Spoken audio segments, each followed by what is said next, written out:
Norėčiau pristatyti Kultūros Skūnės projektą, kuris artėja į finišo tiesiąją, prasidėjęs 2021 metais Kintuose, finansuojamas Europos ekonominės erdvės finansinių mechanizmų ir turintis savyje didelę eilę partnerių, kurie visi kartu dirbo su mumis.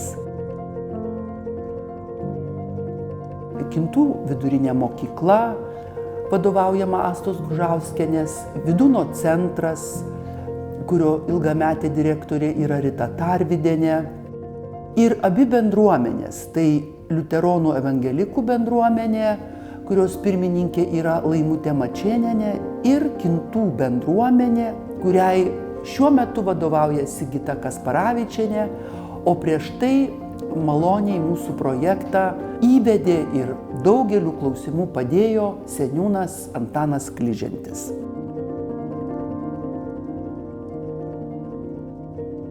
Maloniai sutiko Šilutės savivaldybė prisidėti prie projekto ne tik savo buvimu, bet ir finansinėmis lėšomis, kurios sudarė 11% nuo visų projekto lėšų. Partneris Hugo Šojaus muziejus esminiai prisidėjo prie istorinio konteksto, rengė paskaitas, rengė edukacijas Mažosios Lietuvos paveldinio maisto tematiką. Kalbėsime apie tai, ką mes turime unikalaus ir kas yra ypatingiausio iš žvejų krašto. Skanus buvo tas kulinarinis paveldas iš tikrųjų, mes labai skaniai valgėm. Jos buvo inscenizuotos, papildytos ir istorinio maisto gaminimo pamokomis. Buvo rasta puodynės dužena ir padarė vidinę cheminę sudėtį. Ir ten rado labai aukštą kiekį kizeino, kas nurodė, kad greičiausiai, kad ten buvo sviestas. Taip pat ir dainomis, kurias atliko Šišioniškių ansamblis Ramytė.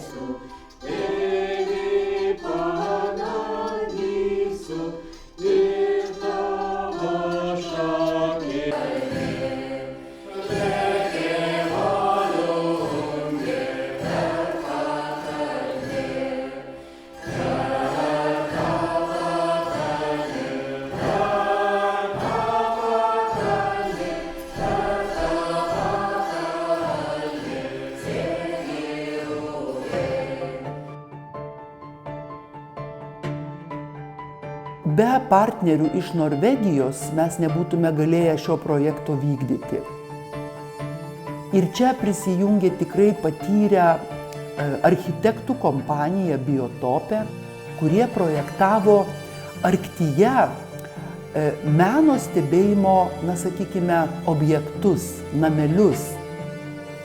Not only being good for all the visitors, but also for the local community and the schools. Ir kadangi mūsų vietovės yra labai panašios viena į kitą, tuo, kad čia migruoja paukščiai, buvo nuspręsta, kad partneriai iš Norvegijos pasidalins savo patirtimi ir papasakos mums, kaip jie tai išvystė. Rezultate buvo pastatyta meno regykla ant Marių kranto Kintuose, Pamaryje.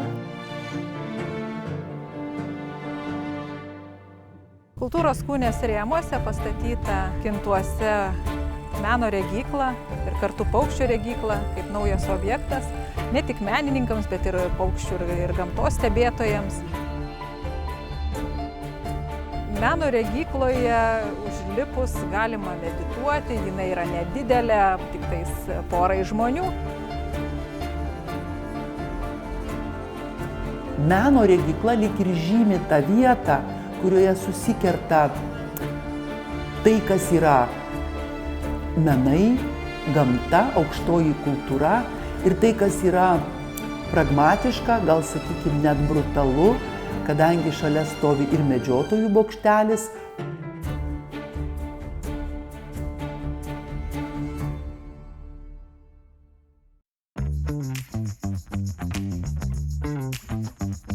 Taip pat prie partnerių prisijungė Vilniaus dailės akademija.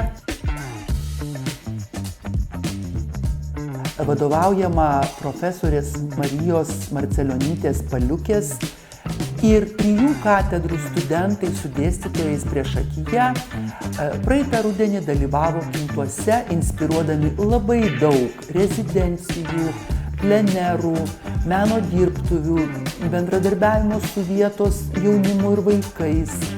Ir ko pasekoja, mes iš tiesų turime ilgai išliekančius projektus ir meno kūrinius, iš kurių vienas yra istorinė Kintų siena, kurią nutapė Linas Kazilionis. Kintų istorinę sieną turėjo garbės pamatyti ir Norvegijos karalystės ambasadoriaus pavaduotojas ponas Eirik Liberg Bergene, kuris projekto pabaigoje apsilankė Kintuose.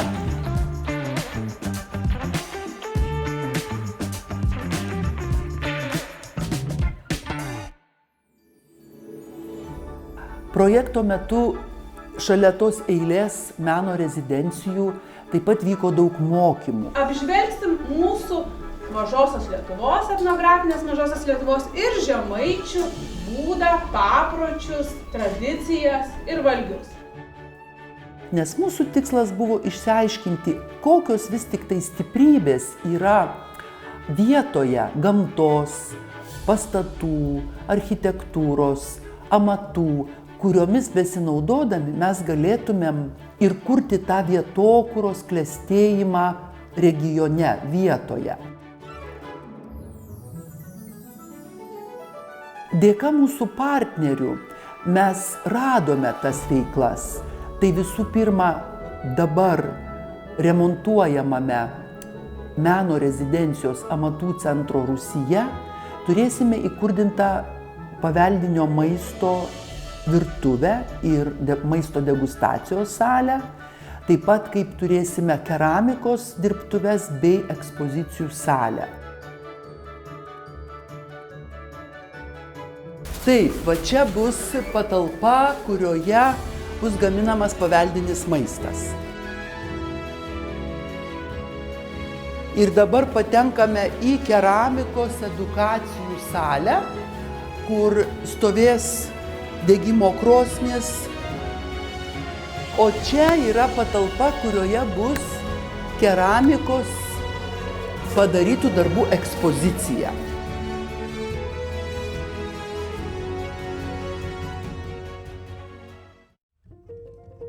Šis projektas transformavosi iš kultūros kūnės, kas reiškia šišioniškių kalba daržinė, kultūros daržinė, bet ji dėja netapo tuo objektu, kurį mes pradžioje geidėme paversti meno dirbtuvėmis. Kadangi dėl pandemijos, karo situacijos, besikeičiančių kainų statybinių, teko pakeisti patį objektą ir dabar juo tapo amatų centro Rūsys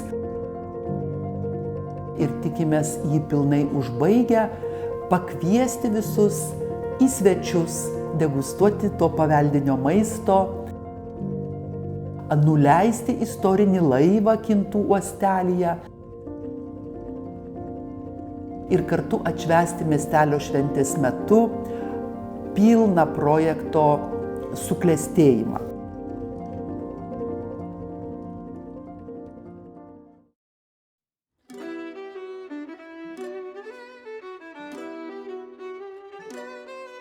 Taip pat norėčiau grįžti prie tų paveldinių edukacijų.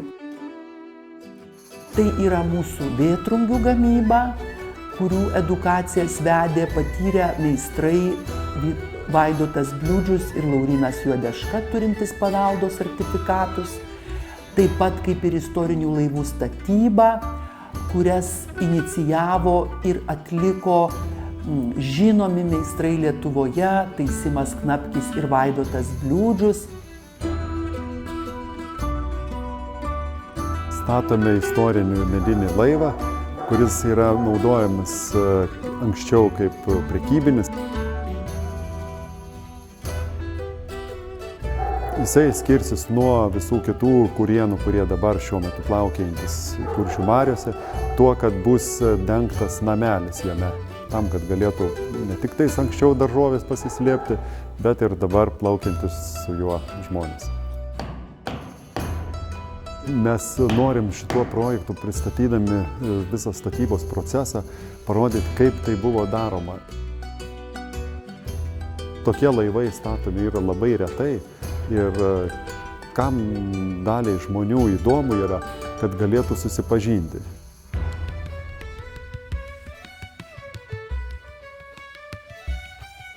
Dirbdami kartu su keramikais nusprendėme, kad mums labai yra įdomi koklių keramika, kuri buvo Mažosios Lietuvos tokia išskirtinė keramikos, sakykime, sritis.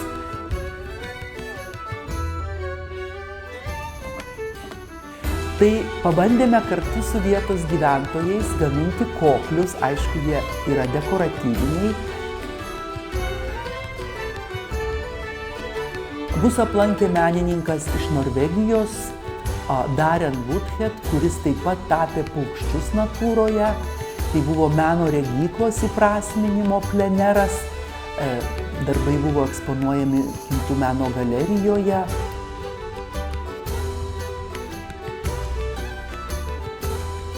Vietovę priešais meno rezidenciją papuoš menininkų suolelis.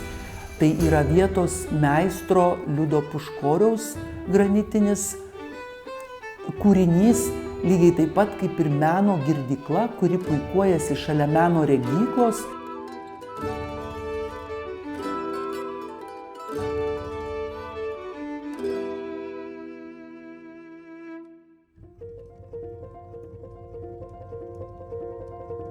Šitie visi kūriniai lieka Kintuose, kaip ir įkurdintas meno rezidencijoje amatų centro Rūsys ir kvies bendruomenę dirbti kartu, susitelkti, naudoti savo vietovės gamtos resursus ir taip pat žmonių žinias, kaip geriau tai pristatyti atvykstantiems svečiams bei pasinaudoti patiems.